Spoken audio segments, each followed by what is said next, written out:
आज हम लोग बात करने वाले हैं इनफर्टिलिटी इस टॉपिक के बारे में। तो सबसे पहले समझ लेते हैं कि ये इनफर्टिलिटी होती क्या है। इनफर्टिलिटी कहने का मतलब ये कि फर्टाइल नहीं होना या फिर यंग वन को प्रोड्यूस नहीं कर पाने की जो कैपेबिलिटी होती है, मतलब incapable of producing young ones, उसको हम लोग बोलते हैं इनफर्टिलिटी। ठीक है, लेकिन ये प्रूफ कैसे होगा, ये पता कैसे चलेगा कि आप यंग वन को प्रोड्यूस नहीं कर सकते हैं? तो उसके लिए यहाँ पर एक डेफिनेशन बनाई गई है कि अनप्रोटेक्टेड सेक्सुअल कोहैबिटेशन के अगर लगातार 2 साल तक भी अगर वो आप बच्चे पैदा नहीं कर पा रहे हैं तो वैसे कपल को इनफर्टाइल बोला जाता है।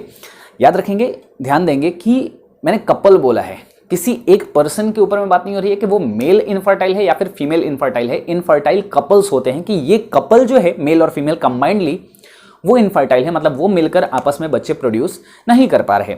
ठीक है, तो इसको हम लोग बोलते हैं इनफर्टिलिटी। अच्छा, बात ये हो रही है कि हमेशा यूजुअली तो क्या होता है कि जब कपल को बोल दिया जाता है कि ये जो पर्टिकुलर कपल है वो इनफर्टाइल है, लेकिन जाहिर सी बात है कि यहाँ पर मेल के अंदर में प्रॉब्लम हो सकती है या फिर फीमेल के अंदर में प्रॉब्लम हो सकती है। अब चूंकि होता ये है कि चूंकि मेल डोमिनेटिंग सोसाइटी के अंदर में या फिर हमारी जो सोसाइटी है मेल डोमिनेटिंग सोसाइटी, तो इसके अंदर में क्या होता है कि मेल को ऑफन ब्लेम किया जाता फीमेल को ऑफन ब्लेम किया जाता है कि फीमेल के अंदर में ही प्रॉब्लम है, तुम्हारे अंदर में ही कोई ना कोई दोष है, कुछ ना कुछ दिक्कत है, जिसकी वजह से क्या हो रहा है कि जो हैं उनके बच्चे नहीं हो पा रहे हैं। ठीक है, क्योंकि मेल ईगो जो होता है वो एक सामने आ जाता है और मेल खुद एक्सेप्ट नहीं कर पाते कि उनके अंदर में कोई ना कोई कमी भी हो सकती है, जबकि मोस्ट ऑफ द केसेस के अंदर में ऐसा देखा जाता है कि मेल के अंदर में कोई ना कोई प्रॉब्लम होती है, मेल के अंदर में इनफर्टिलिटी के चांसेस ज़्यादा होते हैं, मेल के अंदर में मेल जो होते हैं वो इनफर्टाइल ज़्यादा होते हैं एज कंपेयर टू फीमेल। तो ज़्यादातर केसेस के अंदर में मेल जो होते हैं वो इनफर्टाइल होते हैं, ना कि फीमेल्स, जबकि ब्लेम किसको करते हैं हम लोग? फीमेल्स को। ठीक है, तो ये बात हो जाती है, सामने आ जाती है। फिलहाल हम लोग इनफर्टिलिटी इस टॉपिक के बारे में यहाँ पर बात करने वाला है कि इनफर्टिलिटी क्या है। सबसे पहले उसकी डेफिनेशन देखेंगे और फिर उसके रीज़न यहाँ पर हम लोग समझेंगे कि क्या कुछ रीज़न यहाँ पर हो सकता है। तो अगर डेफिनेशन की यहां पर हम लोग बात कर लें तो डेफिनेशन ये होता है कि अनएबिलिटी टू प्रोड्यूस चिल्ड्रन को प्रोड्यूस नहीं कर पाना in spite of unprotected sexual cohabitation. Unprotected sex के बावजूद, अनप्रोटेक्टेड सेक्स का मतलब कि कोई भी यहां पर प्रोटेक्शन नहीं लिया गया है, यानी कि किसी भी हमने कॉन्ट्रासेप्टिव मेथड का यूज़ नहीं किया। तो अगर हमने कॉन्ट्रासेप्टिव मेथड का यूज़ नहीं किया है तो वहाँ पर रिप्रोडक्शन होना चाहिए, वहाँ पर फर्टिलाइजेशन होना चाहिए। लेकिन अगर ऐसा नहीं हो पाता है, इवन आफ्टर 2 years, 2 साल तक अनप्रोटेक्टेड सेक्सुअल कोहैबिटेशन के बावजूद भी अगर आप कपल अगर चाइल्ड प्रोड्यूस नहीं कर पा रहे हैं तो ऐसे कपल को हम लोग क्या बोलते हैं?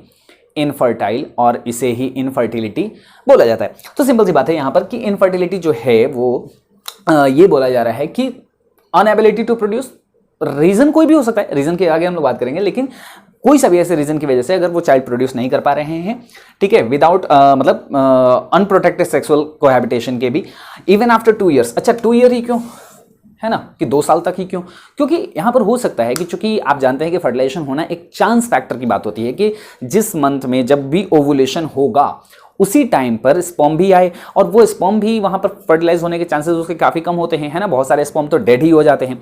तो वहाँ पर क्या है कि हम लोग चांस देते हैं कि चलो पहली बार में सेक्सुअल मतलब उन्होंने फर्टिलाइजेशन का ट्राई किया लेकिन वो नहीं हुआ, स्पर्म सारे के सारे खत्म हो गए, है ना, स्पर्म सारे के सारे डेड हो गए। फीमेल रिप्रोडक्टिव ट्रैक में जाते ही हो सकता है कि ओवम जो है कभी पहले रिलीज हो गया, कभी 2 दिन बाद रिलीज हो गया।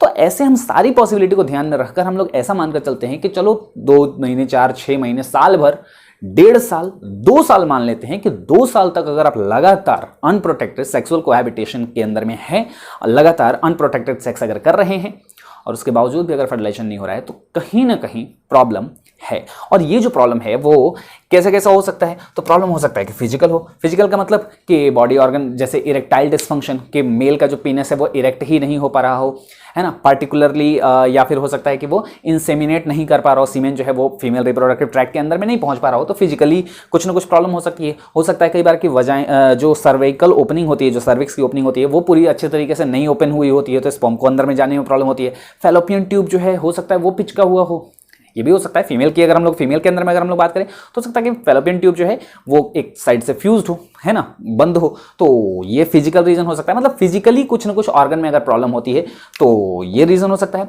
कॉन्जेनाइटल, कॉन्जेनाइटल कहने का मतलब कि ये सारे कुछ रीजन जो होते हैं, कॉन्जेनाइटल का मतलब बाई बर्थ कुछ ना कुछ डिफेक्ट है, ठीक है। ऐसा भी हो सकता है कि जन्म से ही कुछ ना कुछ बॉडी के अंदर में कुछ ना कुछ डिफेक्ट है, उसकी वजह से हो सकता है। किसी पर्टिकुलर सेक्सुअल ट्रांसमिटेड डिजीजेस की वजह से हो सकता है कि बहुत सारे कुछ ऐसे डिजीजेस होते हैं जहां पर स्पर्म का बनना बंद हो जाता है, ठीक है। जैसे अगर हम लोग नॉर्मली भी अगर हम लोग बात करते हैं फीवर केस में, तो फीवर जब होता है, जब बॉडी का टेम्परेचर ज़्यादा होता है, तो आपको पता है कि टेस्टिस के अंदर में स्क्रॉटम के अंदर में जो टेस्टिस होता है, उस टेस्टिस इस वजह से होगा स्क्रॉटम के अंदर में, ताकि वो बॉडी टेम्परेचर से 2 से 3 डिग्री सेल्सियस लोअर टेम्परेचर रखा जा सके, और ताकि क्योंकि उसी टेम्परेचर के अंदर में स्पर्म का प्रोडक्शन होता है। तो अगर बॉडी का टेम्परेचर बढ़ेगा तो इसका मतलब टेस्टिस का भी टेम्परेचर बढ़ेगा, और अगर टेम्परेचर बढ़ेगा तो वहां पर स्पर्म बनने के चांसेस कम हो जाते हैं। इसी वजह से गर्म पानी का जो फवारा होता है, मतलब हॉट शावर जो होते हैं, जो हॉट बात लेते हैं, है ना, उसके अंदर में स्पर्म का काउंट कम हो जाता है। हम लोग होता है ना कि ठंड के दिनों में क्या करते हैं, गर्म पानी से नहाते हैं, तो उससे स्पर्म का काउंट कम होता है, ठीक है। आप स्पाइसी फूड खाते हैं, उसकी वजह से स्पर्म का काउंट कम हो जाता है। उसके अलावा जब फीवर होता है तो उसकी वजह से भी स्पर्म का काउंट जो है वो कम हो जाता है। इवन अगर हम लोग बात करते हैं हमारे क्लॉथिंग्स पर, हम डिपेंड करता है कि आजकल मतलब यूजुअली क्या होता है कि लोग जीन्स पहनते हैं या फिर जो भी टाइट क्लॉथिंग होती है, तो टाइट क्लॉथिंग की वजह से क्या हो जाता है कि टेस्टिस जो है वो स्क्रॉटम के अंदर में रहता है, और टाइट क्लॉथिंग की वजह से वो क्या होता है कि थोड़ा ऊपर की तरफ में पहुंच के, जब टाइट आप जो भी अंडरगारमेंट्स या फिर पैंट वगैरह अगर पहनते हैं तो वो बॉडी के नज़दीक चला जाता है, और जब बॉडी के नज़दीक होगा तो बॉडी का टेम्परेचर से कम तो रह नहीं पाएगा, टेस्टिस का टेम्परेचर थोड़ा सा बढ़ जाएगा, और जब बढ़ने की वजह से क्या हो जाता है कि वहां पर भी स्पर्म काउंट जो है वो कम हो जाता है। तो हमारे लाइफस्टाइल की वजह से भी ऐसा हो सकता है। हम लोग लैपटॉप पर रख के लैप में, और लैपटॉप इसी वजह से बोला जाता है, हम लोग लैप में रख के उसको ऑपरेट कर रहे होते हैं, तो गर्म चीज़ें जहाँ कहीं भी होंगी तो उसकी वजह से क्या होगा कि स्पर्म काउंट जो होता है वो कम हो जाता है। ड्रग्स लेने के केस में भी इसका इफेक्ट पड़ता है, चाहे कि वो मेल ड्रग्स ले रहा हो, चाहे कि फीमेल ड्रग्स ले रही हो, तो यहाँ पर भी हो सकता है कि वो बच्चे नहीं पैदा कर पा रहे हों। इम्यूनोलॉजिकल यहाँ पर रीज़न हो सकता है। इम्यूनोलॉजिकल रीज़न कहने का मतलब ये कि आपकी बॉडी का जो स्पर्म सेल है या आपकी बॉडी का जो ओवम है वो स्पर्म के साथ कॉम्पैटिबल नहीं है। आपकी बॉडी स्पर्म को थ्रेट समझ रही है। वैसे भी नॉर्मली भी क्या होता है कि जो फीमेल की बॉडी होती है वो स्पर्म को थ्रेट समझती है, वो खतरा समझती है, और इसी वजह से उसको किल करने की कोशिश करी जाती है, ठीक है। तो ये एक रीजन हो सकता है। तो उसके अंदर में अगर सेंसिटिविटी ज्यादा है अगर आपकी बॉडी की, तो वहां पर इम्यूनोलॉजिकल रीजन हो सकता है या फिर साइकोलॉजिकल रीजन। और साइकोलॉजिकल रीजन का मतलब अगर आप स्ट्रेस में होते हैं, ठीक है, तो स्पर्म काउंट जो होता है वो कम हो जाता है। जब आपको बहुत ज़्यादा टेंशन होती है, आजकल जो होता है ना कि इनफर्टिलिटी के केसेस आजकल ज़्यादा आते हैं क्योंकि लोगों के पास स्ट्रेस काफ़ी ज़्यादा है, ठीक है, मेंटल पीस, इनर पीस जो है उसकी कमी है, और इसकी वजह से भी स्पर्म काउंट पे फर्क पड़ता है, और जिसकी वजह से जो फाइनल रिजल्ट होता है वो होता है इनफर्टिलिटी। तो इनफर्टिलिटी इन सभी चीज़ों की वजह से हो सकता है। लेकिन यहाँ पर होता यह है कि चूंकि ये मेल के अंदर में ज़्यादातर देखा जाता है, क्योंकि मेल के स्पर्म काउंट जो होता है ना वो काफ़ी ज़्यादा सेंसिटिव होता है। अगर थोड़ा सा भी टेम्परेचर में थोड़ा बहुत ऊपर नीचे हो गया, स्पाइसी फूड आपने खा लिया, आपने स्ट्रेस ले लिया, तो वहाँ पर स्पर्म काउंट तुरंत ही कम हो जाता है। और अगर ऐसा होता है तो ज़्यादातर चांसेस होते हैं मेल के अंदर में इनफर्टिलिटी होने के। लेकिन फीमेल को अक्सर ब्लेम किया जाता है इनफर्टिलिटी के लिए, ठीक है। उसी चीज़ की हम लोग बात कर रहे हैं कि female is often blamed for infertility but more often problem lies in males. ज़्यादातर टाइम ऐसा देखने को मिलता है कि मेल में प्रॉब्लम होती है, लेकिन ये चीज़ें जो समझते हैं, जो जानते हैं, जो साइंटिफिकली, हालांकि पढ़े लिखे जो होते हैं, हालांकि जो पढ़े लिखे भी होते हैं तो उनके अंदर में भी थोड़ा वो मेल ईगो तो रहता है, तो वो सोचते हैं कि नहीं नहीं मेरे में प्रॉब्लम तो हो ही नहीं सकती है, जब भी प्रॉब्लम होगी किसी न किसी फीमेल, मतलब अपने फीमेल पार्टनर में ही प्रॉब्लम होगी। तो ऐसा भी सोसाइटी के अंदर में देखा जाता है कि लोग फीमेल को ब्लेम करना ज़्यादा, मतलब फीमेल को लोग ज़्यादा ब्लेम करते हैं, है ना। जो हमारे इंडियन घरों में तो वही सास होती है कि यही उल्टा, कुलच्छनी, बांझ, पता नहीं क्या क्या, ठीक है। तो वो सारे ऐसे सर्वनाम, उपनाम, अलंकार से सुसज्जित किए जाते हैं महिलाओं को, ठीक, ऐसा बदनामी करी जाती है। तो ये चीज़ें जो हैं वो मतलब हर सोसाइटी के अंदर, मैं इंडिया की बात नहीं कर रहा हूँ, हर जगह पे क्या हो जाता है कि चूंकि जो वर्ल्ड है ना वो कहीं ना कहीं आपको मान के चलना पड़ेगा वो मेल डोमिनेटिंग है। तो मेल डोमिनेटिंग होने की वजह से क्या हो जाता है कि मेल ईगो भी यहाँ पर ज़्यादा आता है, तो फीमेल को अक्सर जो है वो ब्लेम किया जाता है, ताकि मतलब मेल ईगो को सेटिस्फाई करने के लिए। बात आ गई होगी समझ में। तो इस वजह से फीमेल को ज़्यादातर ब्लेम किया जाता है। लेकिन यहाँ पर बात ये आती है कि क्या कोई उपाय नहीं है, क्या कोई तरीका नहीं है जिससे कि जो इनफर्टाइल कपल हैं वो भी रिप्रोडक्शन कर पाए। बिल्कुल तरीका है।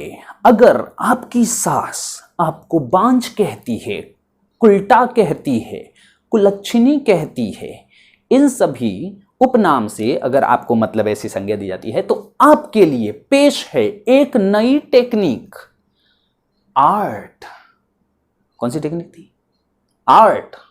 आर्ट बोले तो ART, assistive reproductive technology. Assistive reproductive technology वो टेक्नोलॉजी है जिसकी हेल्प से हम लोग क्या कर सकते हैं, ये कुछ प्रोसीजर्स है, कुछ मेथड्स हैं जिसकी हेल्प से हम लोग क्या कर सकते हैं कि बहुत सारे ऐसे ऐसे उसके अंदर में मतलब मेथड्स आते हैं, हम लोग कपल को बच्चा गिफ्ट कर सकते हैं।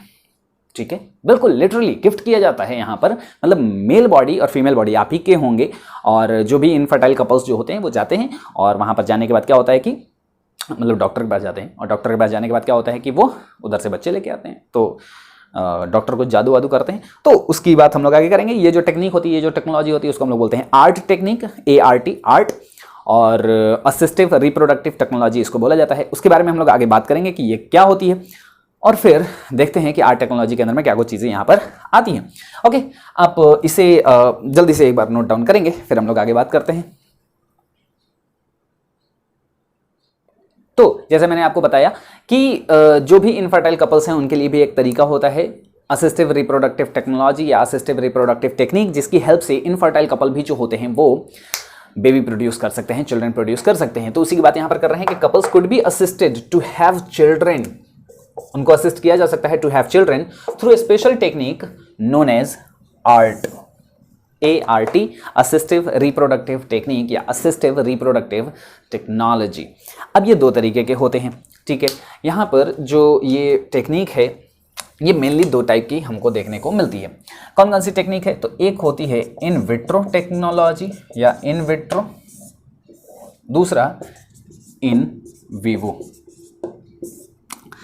क्या होता है इसके अंदर में जो डिफरेंस है वो क्या होता है? इन विट्रो के अंदर में जो फर्टिलाइजेशन होगा, देखिए मेन चीजें जो हैं वो आप समझेंगे, यहां पर होगा आउटसाइड द बॉडी, बॉडी के बाहर फर्टिलाइजेशन होता है, और इन विवो जो होता है वहां पर फर्टिलाइजेशन जो है वो इनसाइड द बॉडी होगा। फर्टिलाइजेशन जो होगा वो कैसा होगा? इनसाइड द बॉडी, यानी कि बॉडी के अंदर ही फर्टिलाइजेशन यहाँ पर होता है। तो इन दोनों टेक्नोलॉजी को हम लोग थोड़ा समझ लेते हैं कि क्या होगा, और उसके बाद इसके अंदर में आगे हम लोग देखते हैं कि और क्या क्या चीज़ें आएंगी। ठीक है, मेन टेक्नोलॉजी जो है वो हमारी यही है कि इन विट्रो फर्टिलाइजेशन और in vivo fertilisation. In vitro fertilisation इसको IVF भी बोलते हैं। ठीक है, इसको क्या बोलते हैं? IVF, in vivo in vitro fertilisation. अच्छा, आप कहोगे कि इन विवो फर्टिलाइजेशन के लिए भी तो IVF बोलेंगे, तो यहाँ पर IVF शॉर्ट टर्म नहीं यूज़ किया जाता है। मेनली जो IVF जब भी बोला जाता है तो IVF जो है वो इन विट्रो फर्टिलाइजेशन के लिए यूज़ किया जाता है, क्योंकि ज़्यादा फेमस यही है, ज़्यादा अच्छी टेक्निक, ज़्यादा बेटर टेक्निक जो है वो यही मानी जाती है। ठीक है, इन विवो फर्टिलाइजेशन जो है वो थोड़ा कम यूज़ किया जाता है। उसकी बात भी हम लोग आगे करते हैं कि यहाँ पर कौन कौन सी टेक्नोलॉजी जो है वो हमको देखने को मिलेगी। तो सबसे पहले बात कर लेते हैं इन विट्रो फर्टिलाइजेशन की, जहाँ पर फर्टिलाइजेशन जो है वो बॉडी के बाहर में हो रहा है, फॉलोड बाय ET यानी कि एम्ब्रियो ट्रांसफर, और जो ET होगा वो होगा ज़िफ्ट एंड IUT। ठीक है, ये दो टाइप के हो सकते हैं। तो एम्ब्रियो ट्रांसफर टेक्निक है, पहले फर्टिलाइजेशन होगा बॉडी के बाहर में होगा, और followed by embryo transfer ET, जिसके दो टाइप होंगे, zygote intrafallopian transfer and intrauterine transfer. बात आ गई होगी समझ में। और इसी को हम लोग क्या कह रहे हैं? Test tube baby programme. ठीक है, इन विट्रो फर्टिलाइजेशन को ही क्या बोल रहे हैं? Test tube baby programme. तो अब हम लोग इस तरीके से समझ सकते हैं, टेस्ट ट्यूब बेबी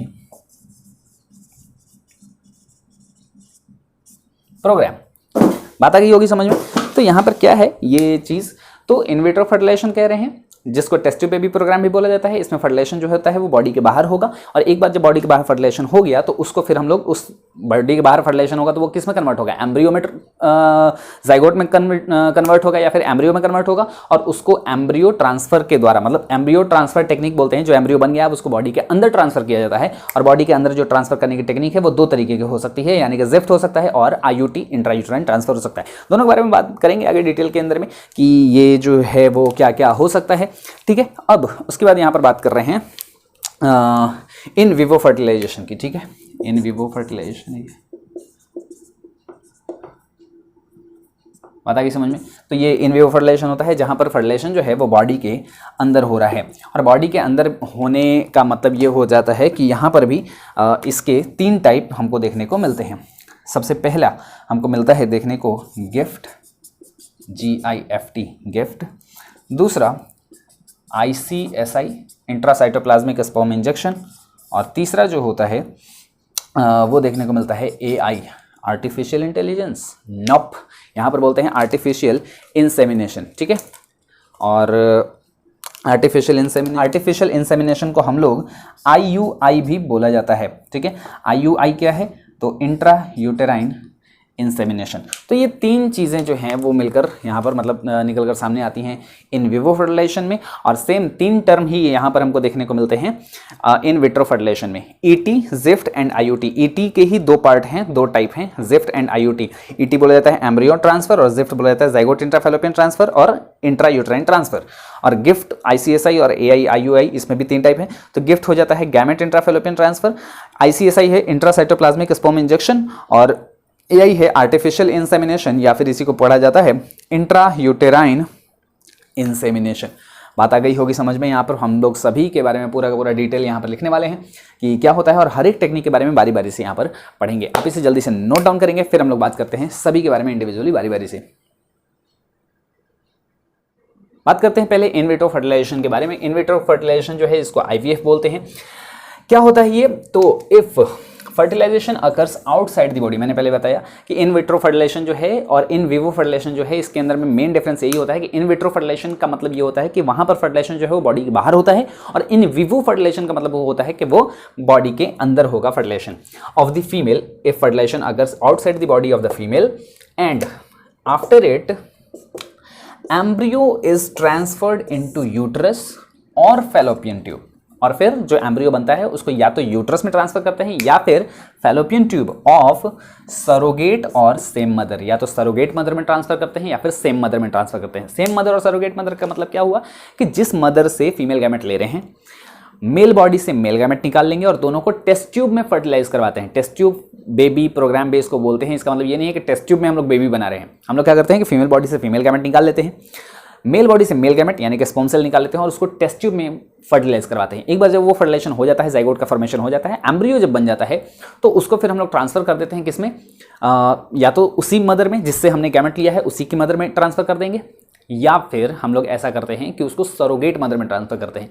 अब बात ये आती है कि अगर उसी मदर में ट्रांसफर करना था तो फिर गैमेट निकाला क्यों था। तो जैसे मैंने आपको बताया कि यहाँ पर इनफर्टिलिटी के रीजन बहुत सारे हो सकते हैं। हो सकता है कि मेल का स्पर्म जो है उस फीमेल की ओवा तक पहुंच ही नहीं रहा हो, तो क्या करेंगे, ओवम को ही निकाल लेंगे, स्पर्म को निकाल लेंगे, फर्टिलाइज करवा के फिर उसकी बॉडी में डाल देंगे, न्यूट्रिशन मिल जाएगा, नरिशमेंट हो जाएगा। कई बार ऐसा भी होता है, मैंने आपको बताया कि फिजिकल भी प्रॉब्लम हो सकती है। हो सकता है कि यूट्रस के अंदर में इंप्लांटेशन ही नहीं हो पा रहा हो, है ना, कि उसके गैमेट वैमेट सब सही बन रहे हैं लेकिन उसकी बॉडी में न्यूट्रिशन प्रॉपर मिलने के लिए, या फिर जो यूट्रस है वो यूट्रस ही सुटेबल नहीं हो इम्प्लांटेशन के लिए, है ना, बाकी सारी चीज़ें सेम हो, तो उस कंडीशन में क्या करेंगे कि उस बॉडी का गैमेट तो निकाल लेंगे, फीमेल से गैमेट निकाल लेंगे, मेल बॉडी से मेल गैमेट निकालेंगे, जाइगोट बना देंगे, लेकिन अब उसकी बॉडी में तो फर्टिलाइजेशन इम्प्लांटेशन हो नहीं सकता है, डेवलपमेंट हो नहीं सकता है। तो उस एम्ब्रियो को, उस गैमेट को हम लोग क्या करेंगे, उस जाइगोट को हम लोग दूसरे फीमेल के अंदर में ट्रांसफर कर देंगे जिसकी बॉडी सूटेबल है इम्प्लांटेशन के लिए या फिर नॉरिशमेंट के लिए, डेवलपमेंट के लिए। तो जो दूसरी मदर होती है जिसके अंदर में सिर्फ डेवलपमेंट हो रहा है, उसकी बॉडी का गैमेट नहीं था, गैमेट किसी और का था, तो उसकी बॉडी में जो एक third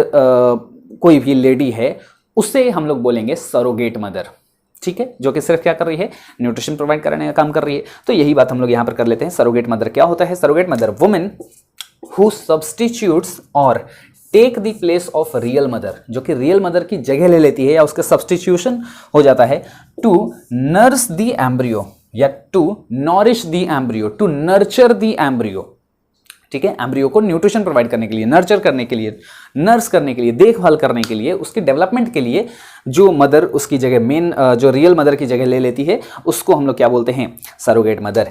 it is also known as test tube baby programme, इसको टेस्ट ट्यूब बेबी प्रोग्राम भी बोला जाता है। आपको पता है कि क्यों बोलेंगे, क्योंकि फर्टिलाइजेशन जो है वो टेस्ट ट्यूब के अंदर में होता है। फर्स्ट टेस्ट ट्यूब बेबी जो दुनिया में जो सबसे पहले टेस्ट ट्यूब बेबी जो थी वो थी लुई जॉय ब्राउन, ठीक है, और इसका जन्म हुआ था जुलाई 25, 1978 इंग्लैंड में, ठीक है। और इंडिया में जो पहली टेस्ट ट्यूब बेबी गर्ल थी वो भी बेबी गर्ल ही थी, और उसका नाम रखा गया था दुर्गा।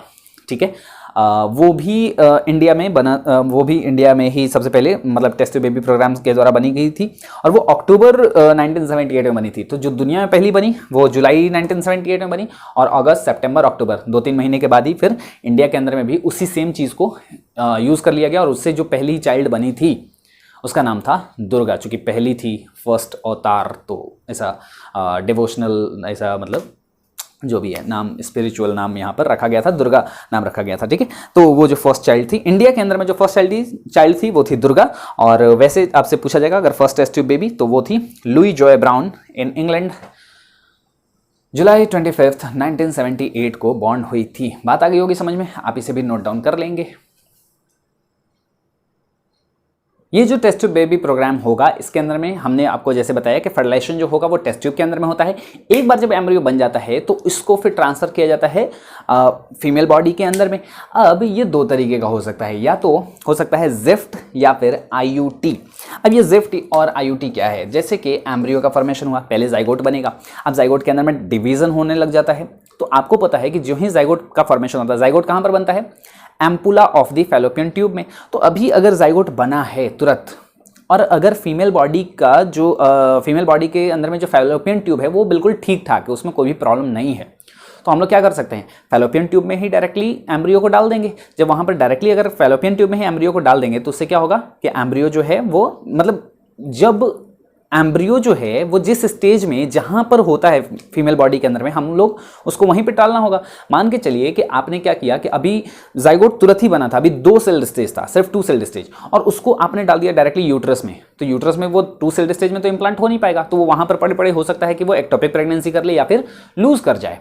ठीक है, तो उसको कहाँ पर डालना पड़ेगा, फैलोपियन ट्यूब में। या फिर आपने ऐसा किया कि अगर ज़्यादा ब्लास्टोमियर बन गए थे, 8 से 16 या 32 सेल्ड स्टेज बन गया था जब इम्प्लांटेशन होने वाला होता है, और उसको आपने ले जाकर डाल दिया फैलोपियन ट्यूब में, तो फैलोपियन ट्यूब से जब तक वो यूट्रस तक पहुंचेगा तब तक तो वो इम्प्लांटेशन का टाइम हो जाएगा, तो वो फैलोपियन ट्यूब में ही इम्प्लांट हो जाएगा, तो भी एक्टोपिक प्रेगनेंसी के चांसेस हैं। बात आ रही है समझ में। तो इस वजह से जब वो जाइगोट बनता है, अभी 2 सेल्ड स्टेज है, तो हमको पता है कि अच्छा 2 सेल्ड स्टेज है, तो इस वक्त पे जाइगोट को कहाँ होना चाहिए था, एम्ब्रियो को कहाँ होना चाहिए था, फैलोपियन ट्यूब के जिस पोजीशन पर, तो हम लोग फैलोपियन ट्यूब में वहां पर डाल देते हैं ताकि वो फिर धीरे धीरे मूव करते हुए आए, यूट्रस तक आए, और तब तक उसमें डिवीजन भी हो जाएगा, 8-16 सेल 32 सेल्ड स्टेज बन जाएंगे और तब आसानी से जाकर वो यूट्रस में इंप्लांट हो जाएगा। बात आ रही है समझ में। तो इसी वजह से क्या किया जाता है कि वो डिपेंड करता है फीमेल बॉडी के ऊपर में भी, कि फीमेल बॉडी के अंदर में अगर यूट्रस तो खैर ठीक ठाक होना चाहिए, अगर फैलोपियन ट्यूब भी ठीक कंडीशन में, अच्छी कंडीशन में, तो हम लोग उसको क्या करेंगे, फैलोपियन ट्यूब में ही ट्रांसफर कर देंगे। लेकिन अगर फैलोपियन ट्यूब सही कंडीशन में नहीं है तो हम लोग क्या कर लेते हैं, थोड़ा वेट कर लेते हैं, जाइगोट थोड़ा और भी डिवाइड हो जाए, 16 सेल 32 सेल स्टेज बन जाए, या मोर देन 8 सेल स्टेज जब बन जाए तो उसको डायरेक्टली यूट्रस में ट्रांसफर कर देते हैं। तो 2 यहाँ पर तरीके होते हैं एम्ब्रियो ट्रांसफर के। पहला होता है जाइगोट इंट्राफैलोपियन ट्रांसफर, जिफ्ट नाम से पता चल रहा है, जाइगोट इंट्राफैलोपियन ट्रांसफर, यानी कि जाइगोट को हम लोग ट्रांसफर कर रहे हैं, कहां पर कर रहे हैं, इंट्राफैलोपियन ट्रांसफर, यानी कि फैलोपियन ट्यूब के अंदर में यहां पर ट्रांसफर कर रहे हैं। मतलब इसमें क्या होता है, early embryo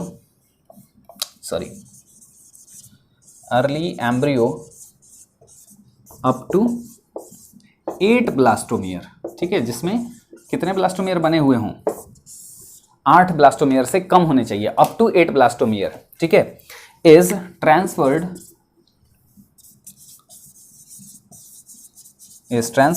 to fallopian tube. 8 blastomere से कम मतलब मैक्सिमम 8 तक हो सकते हैं, अर्ली एम्ब्रियो उसको बोलते हैं, early embryo up to 8 blastomere is transferred to fallopian tube, जिसको डायरेक्टली फैलोपियन ट्यूब में ट्रांसफर कर दिया जाएगा। तो इसको हम लोग क्या बोलेंगे, जाइगोट इंट्राफैलोपियन ट्रांसफर, सिंपल सी बात है। तो यहां पर क्या बोला जा रहा है कि अगर जाइगोट को मतलब जो कि 8 सेल स्टेज तक है, अर्ली एम्ब्रियो जिसको कह रहे हैं, is transfer to the fallopian tube, तो इसको हम लोग कह रहे हैं कि जिफ्ट। और दूसरा होता है इंट्रा यूटेराइन ट्रांसफर, अब नाम से पता चल रहा होगा आईयूटी बोल रहे हैं, इंट्रा यूटेराइन ट्रांसफर, यानी कि इसमें जाइगोट को हम लोग कहां पर ट्रांसफर करेंगे, यूट्रस के अंदर में, ठीक है। तो होगा क्या कि मोर देन 8 ब्लास्टोमियर, यहां पर हम लोग लिख लेंगे कि more than 8 blastomere stage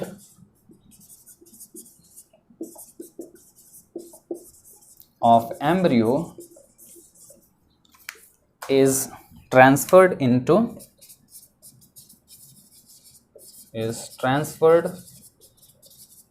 into कहाँ पे, यूट्रस।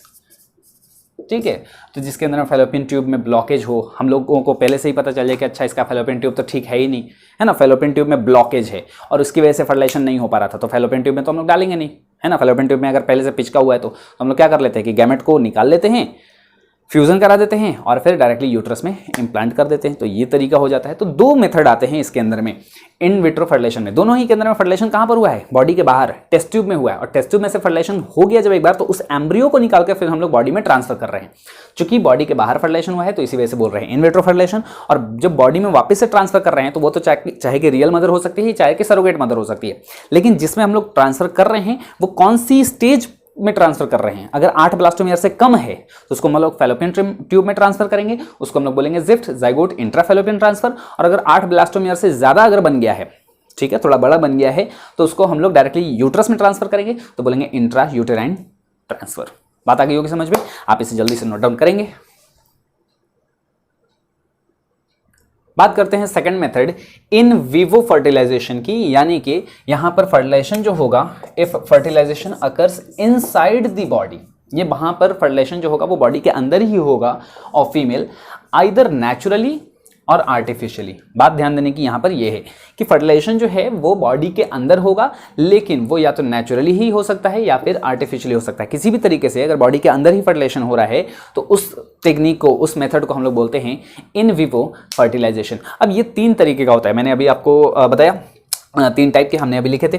सबसे पहला आता है गिफ्ट, जैसे वहां पर था gift, ZIFT, zygote intra fallopian transfer, यानी कि हम लोग जाइगोट को फैलोपियन ट्यूब में ट्रांसफर करते थे। वैसे ही यहां पर गिफ्ट है, यानी कि गैमेट इंट्रा फैलोपियन ट्रांसफर, यहां पर गैमेट को हम लोग फैलोपियन ट्यूब में ट्रांसफर कर रहे हैं। अब बात क्या हो सकती है, आप जरा समझना कि ये है दरअसल फैलोपियन ट्यूब, ठीक है, और यहां पर है इधर यूट्रस। ये मान लेते हैं ये यूट्रस वाला पोर्शन है और ये वाला पोर्शन जो है ये है फैलोपियन ट्यूब, और यहां पर लगा हुआ है क्या, ओवरी। अब बात को समझिएगा यहां पर कि हो ये रहा है कि ओवरी से यहां पर गैमेट निकला, फैलोपियन ट्यूब के थ्रू होता हुआ यहां तक पहुंचता है, स्पर्म यहां तक पहुंचता है, एम्पुला में फर्टिलाइजेशन होता है, और फिर यहां पर जाइगोट जो बनता है वो फिर मूव करते हुए आता है और यूट्रस में इम्प्लांट हो जाता है। सिंपल सी बात है। लेकिन यहाँ पर हो ये रहा है कि कई बार ऐसा हो जाता है कि अगर फैलोपियन ट्यूब में कुछ प्रॉब्लम है, अगर यहाँ पर ब्लॉकेज है फैलोपियन ट्यूब में, तो ओवरी से यहाँ पर गैमेट तो आ रहा है, लेकिन यहाँ पर ब्लॉकेज हो, अगर यहाँ पर कुछ ना कुछ अगर ऐसे जो कुछ पार्ट फैलोपियन ट्यूब का ऐसे मान लेते हैं कि ऐसे चिपक गया हो, आपस में फ्यूज हो गया हो, तो यहाँ से गैमेट जो है वो आगे जा नहीं पा रहा है। तो हमें क्या करना है, हमें ये काम करना है कि यहाँ से गैमेट को निकाल लेना है और इधर डाल देना है, ठीक है, ताकि गैमेट अब यहां पर रहेगा, फर्टिलाइजेशन होगा और फिर यहां पर जाइगोट, सब कुछ मतलब सब कुछ नॉर्मल है। बस यहां पर ये क्या था, ब्लॉकेज था। अब चूंकि ब्लॉकेज था तो हमको क्या करना था, गैमेट को इधर से निकाल के यहां तक पहुंचा देना था। तो इसी चीज को हम लोग क्या बोलते हैं, गिफ्ट, यानी कि गैमेट इंट्रा फैलोपियन ट्रांसफर। हम लोग क्या कर रहे हैं, गैमेट को फैलोपियन ट्यूब में ट्रांसफर कर रहे हैं, वहां पर जाइगोट को करते थे, उसकी बात नहीं हो रही है अब। यहां पर फर्टिलाइजेशन जो कि बॉडी के अंदर ही होगा, तो बॉडी के जब अंदर ही फर्टिलाइजेशन होगा तो इसका मतलब क्या हुआ कि गैमेट तो बॉडी के अंदर में ही रहेगा, तभी तो फर्टिलाइजेशन अंदर में होगा। तो पहली टेक्निक यहां पर आती है गैमेट इंट्राफैलोपियन ट्रांसफर, यानी कि गिफ्ट। गैमेट को हम लोग लेते हैं ओवम से, सॉरी ओवरी से निकालते हैं और उसके बाद उसी फीमेल में या तो फैलोपियन ट्यूब में डाल देते हैं, अगर फैलोपियन ट्यूब फ्यूज है तो।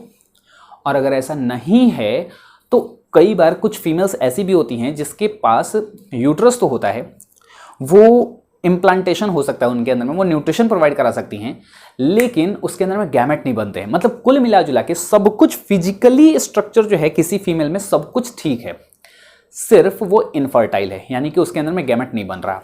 तो हम लोग क्या करेंगे, उसको हम लोग गैमेट उधार दे सकते हैं, गैमेट हम लोग गिफ्ट कर सकते हैं।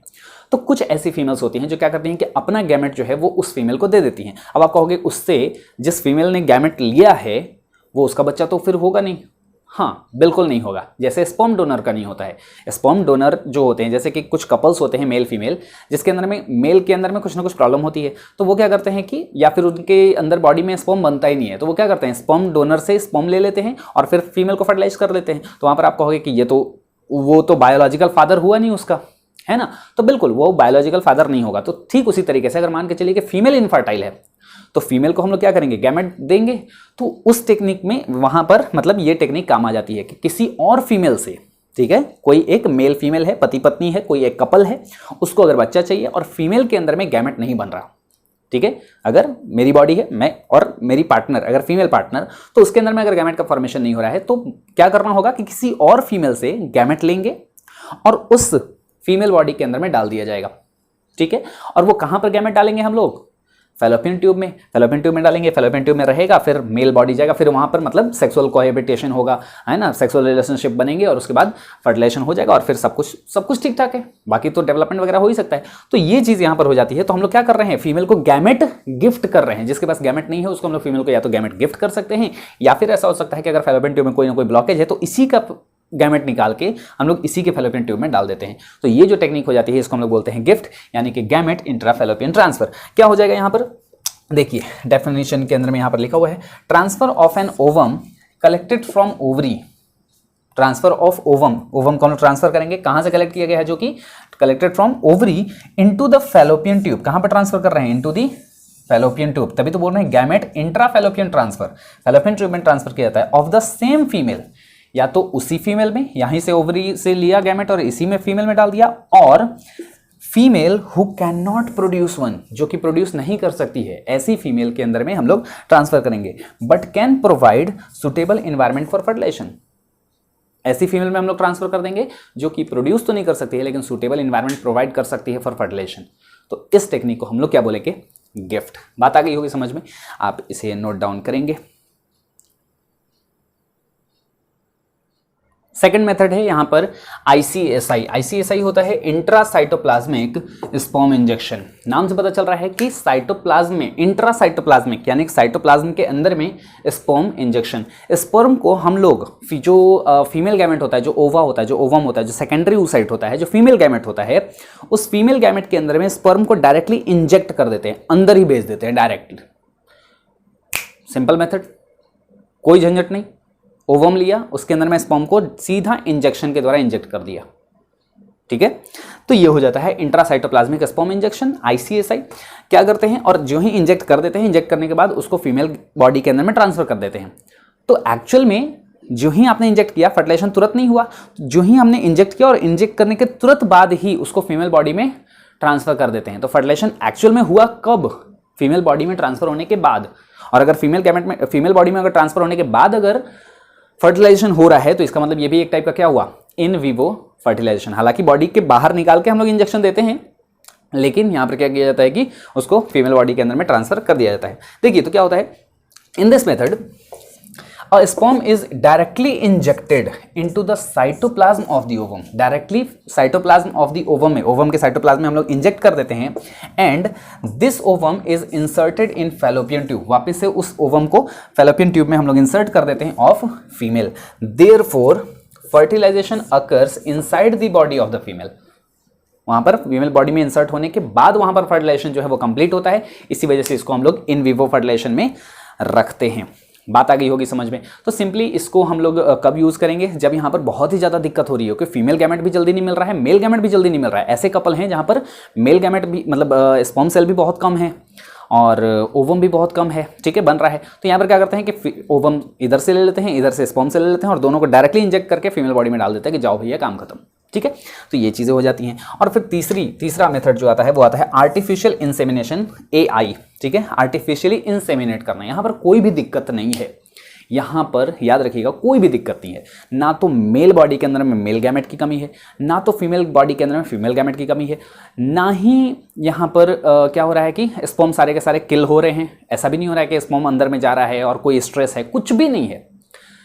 सिर्फ एक चीज़ है, मेल बॉडी में इरेक्टाइल डिस्फंक्शन होना। इरेक्टाइल डिस्फंक्शन का मतलब जो उसका पेनिस है, जो मेल कॉपुलेटरी ऑर्गन है, वो इरेक्ट नहीं हो पा रहा है। और जब इरेक्ट नहीं हो पाएगा तो वो इंसेमिनेट नहीं कर पाएगा। मतलब फीमेल वजाइना के अंदर में, फीमेल रिप्रोडक्टिव ट्रैक्ट के अंदर में मेल जो है वो अपना सीमेन को अंदर डाल नहीं पाता, अंदर भेज नहीं पाता, सीमेन को बॉडी के अंदर में इंसर्ट नहीं करवा पाता, ठीक है। तो सिर्फ ये प्रॉब्लम है, ठीक है। तो यानी कि हो ये रहा है कि मेल जो है वो अनएबल है to inseminate into the female. Female के वजाइना में वो इंसेमिनेट ही नहीं कर पा रहा, ठीक है।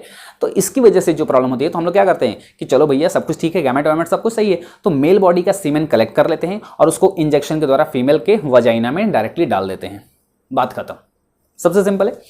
तो ये हो जाता है आर्टिफिशियल इंसेमिनेशन। क्या होगा, कैसे होगा, क्या होगा definition, if male is unable to inseminate, male जो है वो इंसेमिनेट नहीं कर पा रहा द सीमेन इनटू वजाइना, है ना, into vagina, if male is unable to inseminate the semen into vagina, then semen is artificially introduced, तो सीमेन को आर्टिफिशियली हम लोग इंट्रोड्यूस करेंगे आइदर इनटू वजाइना, या तो डायरेक्टली वजाइना में डाल देते हैं, और इनटू यूट्रस ऑफ फीमेल, या फिर सीधा यूट्रस में ही डाल देते हैं, क्योंकि वजाइना में डालेंगे तो फिर वहां से फिर स्पर्म सेल जो होंगे वो मूव करके यूट्रस में ही जाएंगे, यूट्रस के अंदर में जाएंगे, मतलब यूट्रस से पास होते हुए फैलोपियन ट्यूब में स्पर्म सेल जाते हैं, तो या तो उसको वजाइना में ट्रांसफर कर देते हैं या फिर डायरेक्टली यूट्रस में डाल देते हैं, ताकि यूट्रस से फिर वो मूव करके फैलोपियन ट्यूब में एम्पुला वाले जगह पे पहुंच जाएगा, फर्टिलाइजेशन कर लेगा। और अगर यूट्रस में अगर हम लोग डाल रहे हैं, ठीक है, तो इसको हम लोग IUI भी बोलते हैं। IUI बोले तो इंट्रा यूटेराइन इंसेमिनेशन, ठीक है, मतलब यूट्रस में डायरेक्टली इंसेमिनेट करना। बात आ गई होगी समझ में। आर्टिफिशियल इंसेमिनेशन इसको IUI भी बोलते हैं, इंट्रा यूटेराइन इंसेमिनेशन। तो अगर वजाइना में अगर इंसेमिनेट करेंगे, अगर वजाइना में अगर डालेंगे तब तो कोई दिक्कत नहीं है, तब हम इसको IUI नहीं बोलेंगे, लेकिन अगर यूट्रस के अंदर में अगर इसको हम लोग इंसर्ट करते हैं तो यहां पर इसको बोला जाता है इंट्रा यूटेराइन इंसेमिनेशन। ये कब होगा, जब मेल बॉडी के अंदर में इरेक्टाइल डिस्फंक्शन हो। इरेक्टाइल डिस्फंक्शन का मतलब समझ गए क्या होता है, कि if male is unable to inseminate the semen into the vagina, इसको हम लोग बोलते हैं इरेक्टाइल डिस्फंक्शन। किसकी वजह से होता है इरेक्टाइल डिस्फंक्शन, मतलब मेल जो है वो उसका पेनिस जो है, उसका जो कॉपुलेटरी ऑर्गन है वो इरेक्ट नहीं हो पा रहा है, जिसकी वजह से वो फीमेल बॉडी के वजाइना में अपना सीमेन इंजेक्ट नहीं कर पा रहा। बात आ गई होगी समझ में। बहुत ही सिंपल सी चीज थी, बहुत ही सिंपल सा टॉपिक था। ये हमारा आज चैप्टर हो जाता है, चैप्टर 4 खत्म, रिप्रोडक्टिव हेल्थ। और इसके अंदर में, इस टॉपिक के अंदर में बहुत सारे पॉपुलेशन से रिलेटेड कुछ डेटाज दिए हुए हैं। मैंने आपको पहले भी वीडियोस के अंदर में बता रखा है कि इसके अंदर में बहुत सारे कुछ डेटाज हैं, तो आप एक बार इस पूरे चैप्टर को एक बार जल्दी से पढ़ लीजिएगा, ठीक है। एनसीईआरटी से आप रीडिंग लगा लेना, समरीज का पढ़ लीजिएगा, एनसीईआरटी के सारे क्वेश्चन कर लीजिएगा, एग्जाम्पल के सारे क्वेश्चन कर लेंगे आप, और उसके बाद अगर कोई भी डाउट होगा तो आप कमेंट बॉक्स के अंदर में नीचे पूछ सकते हैं, ठीक है। ये चैप्टर हो जाता है खत्म, और अगली वीडियो से हम लोग स्टार्ट करने वाले हैं चैप्टर जेनेटिक्स, ठीक है। वीडियो अगर पसंद आया गया हो तो आप इससे लाइक कर देना, ठीक है, लाइक करना फ्री है, और मोटिवेशन मिलता है थोड़ा कि हाँ चलो यार बच्चों को टॉपिक थोड़ा पसंद तो आ रहा है, ठीक है। इस पार्ट को आप स्किप नहीं करेंगे, थोड़ा सा सुन लेना यार, ठीक है। लाइक करने से कुछ भी आपका जाएगा नहीं, तो लाइक कर दीजिएगा वीडियो। वीडियो जो है वो थोड़ा सजेस्टेड में भी आ जाता है कि हाँ लोगों को पसंद आ रहा है, तो वीडियो दूसरे लोगों तक भी पहुंच जाएगा, और मुझे भी मोटिवेशन मिलता है कि हाँ लोगों को ये पसंद आ रहा है। लाइक कर दीजिएगा, शेयर कर देना इस वीडियो को अगर आपके जितने भी फ्रेंड्स हैं उन सबों के साथ में, ठीक है। बाकी चैनल को सब्सक्राइब कर लीजिएगा, वीडियो काफ़ी लंबा हो चुका है, और बस थैंक यू।